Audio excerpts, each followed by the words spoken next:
L'agence Sovimo vous présente les clés de l'immobilier. Visez haut, visez beau, visez Sovimo.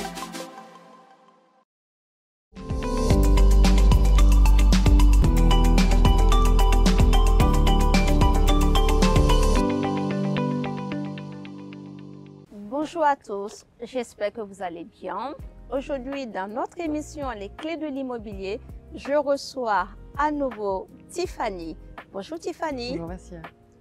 Pour notre émission, Tiffany va aborder pour nous toutes les subtilités d'une SCI. Qu'est-ce qu'une SCI en finalité? Vassia, une SCI, c'est une société civile qui a pour intérêt de gérer de l'immobilier. D'où le SCI, Société civile immobilière. La société civile se crée forcément avec deux associés. Il n'y a pas de montant minimum pour le capital. Vous pouvez créer une société civile à partir de 1 euro. Vous pouvez aussi avoir un montant de capital variable afin de pouvoir le diminuer ou l'augmenter en fonction de la vie finalement. Vous pouvez aussi avoir des gérants pour cette société. Soit les associés peuvent être gérants, soit vous pouvez prendre un gérant extérieur.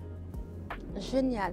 Existe-t-il plusieurs types d'SCI? Bien sûr, Vassia, il existe plusieurs types d'SCI. Vous avez la SCI dite classique, la SCI d'attribution et la SCI, la Société civile de construction-vente. La SCI classique permet de mettre plusieurs associés qui ne sont pas nécessairement de la même famille au sein d'une même société afin de gérer, d'administrer un patrimoine immobilier. La société d'attribution a vocation à acquérir des biens immobiliers, mais cette fois, elle a vocation à faire une construction, à construire des lots et qu'après chacun des associés ait la nue propriété de chaque lot. Enfin, la SCI de construction-vente, elle a vraiment un but commercial. L'idée, c'est d'aller construire. On a vraiment un but de promotion immobilière finalement. Une fois la construction faite, l'idée, c'est vraiment de la vendre.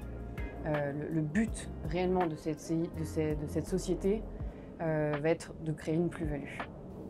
Selon vous, de par les différents types d'SCI dont nous venons de parler, quelle est la meilleure, en tout cas, quelle est celle qui a le plus d'avantages?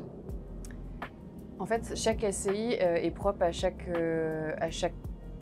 couple, enfin à chaque associé. En fin de compte, quand vous créez une société, peu importe que ce soit une SCI, finalement, il faut avoir un objet. Ça, c'est la principale chose. Et une fois que vous avez l'objet, c'est-à-dire pourquoi vous créez la société, vous allez créer la société en fonction de ce pourquoi. Donc si le but, c'est vraiment d'acheter un terrain, de construire un immeuble et de revendre cet immeuble, vous allez choisir la SCI de construction-vente. Si le but familial, c'est d'acheter des terrains, de construire des maisons sur ces petits terrains et que chacun puisse y vivre dedans, là, vous allez vous allez choisir la SCI d'attribution. Et si l'idée, c'est plus, par exemple, de la transmission ou simplement d'accroître son patrimoine immobilier, de le gérer et de faire de la location, par exemple, ou d'avoir des biens dans lesquels vous allez vouloir exercer ensuite votre activité professionnelle, là, on va choisir plutôt la SCI classique. D'accord. On se rend compte depuis quelques années que c'est devenu une nouvelle tendance pour les personnes, dans le cadre d'un achat immobilier, de vouloir passer par une SCI. Effectivement, aujourd'hui, c'est presque devenu une mode. Si on a un patrimoine, il faut avoir sa SCI. Ça, c'est souvent les avocats qui le conseillent. Et puis, les gens en ont envie. Voilà, je dois avoir ma SCI. Et pour moi, c'est une erreur. C'est-à-dire que la SCI doit vraiment correspondre à un but. Il faut avoir deux associés, donc ça veut dire que vous devez choisir aussi vraiment votre associé. Le fait de faire un choix en créant une société, et une SCI en particulier, il va y avoir forcément des conséquences. Déjà, il faut la construire, l'immatriculer, bien écrire les statuts. Donc là, vraiment, je renvoie aux avocats qui sont capables de vous faire des statuts avec les bonnes clauses. On s'aperçoit toujours en contentieux de ce qui se passe, mais c'est toujours trop tard. Tout à fait. Quand on fait vraiment avec les bonnes personnes, dans ces cas-là, on fait les choses bien. Il faut tenir une comptabilité.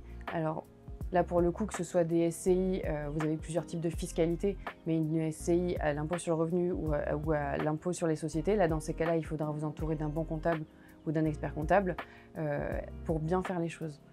Tiffany, pouvez-vous nous dire quelle est la différence qui existe entre une SCI en IS et une SCI en IR?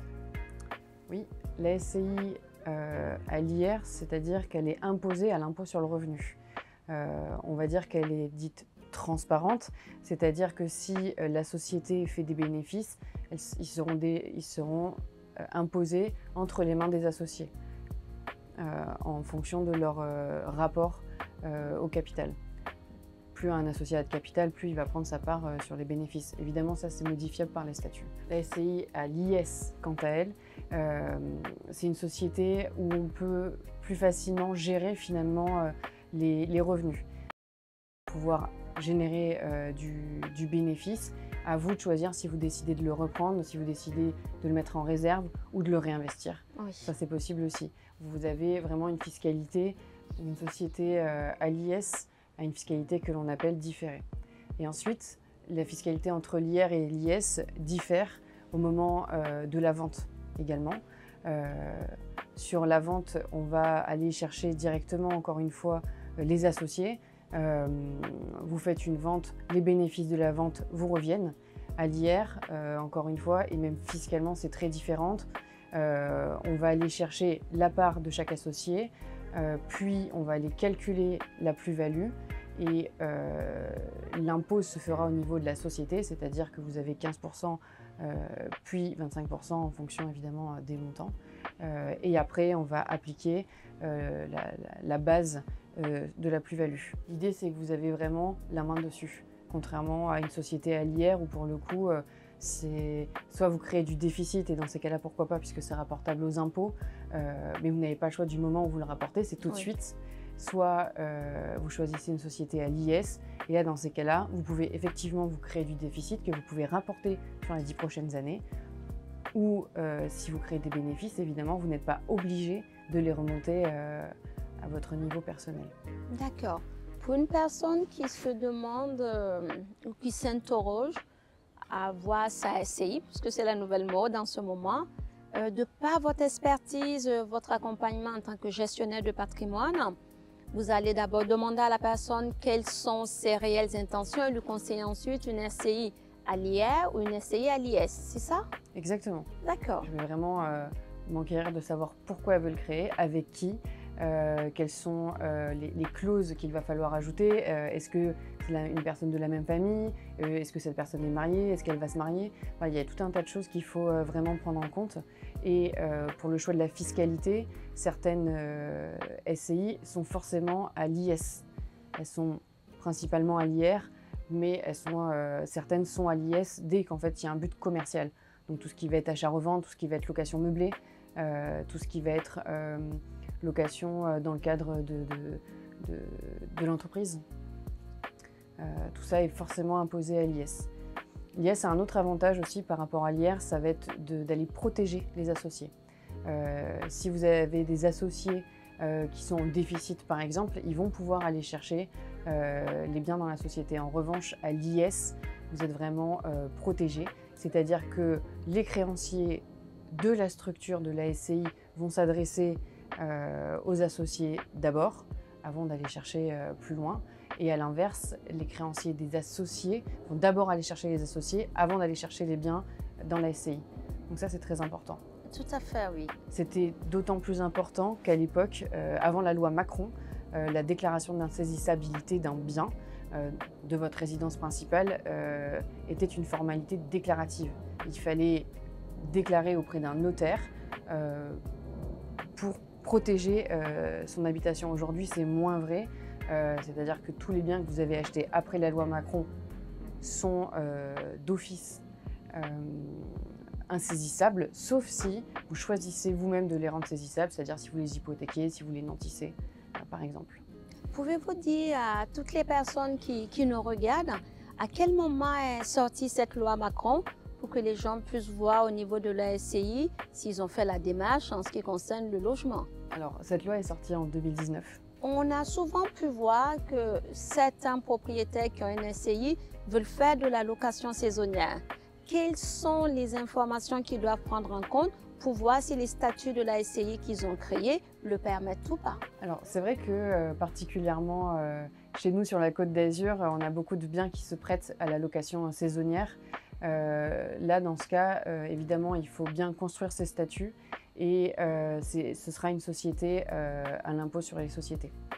puisque le but est commercial, c'est-à-dire je vais louer en échange d'une somme d'argent. J'ai été ravie de présenter cette émission avec Tiffany. De par son expertise, elle nous a bien apporté tous les points sur lesquels il est important de se poser avant de vouloir avoir sa propre RCI. Merci Tiffany. Merci Vassia. Nous vous souhaitons une excellente journée et nous vous disons à bientôt dans un nouvel épisode.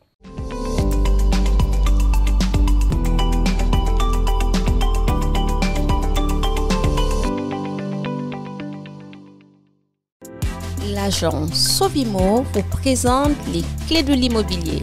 Visez haut, visez beau, visez Sovimo.